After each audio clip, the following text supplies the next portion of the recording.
उल्कामुख राजा होता महाथोर, तयाची पत्नी होती सुंदर। नदी किनारी एकदा त्यांनी घातली महापूजा दोघांनी। आली एक नौका त्याच मार्गानी, नाव भरलेली पूर्ण द्रव्यानी। होती व्यापारी साधू बाण्याची, रीत पाहण्यास आला पूजनाची। उल्कामुख त्यास बोले ऐकावे, व्रत नारायणाचे आचरावे।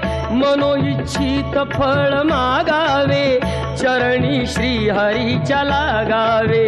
घरासी आला वाणी परतून, तयाची पत्नी होती शिलवान। तयांना नव्हते काही संतान, केला म्हणून नवसवान्यान। पती पत्नीला झाली जाण, कन्या ही झाली त्यास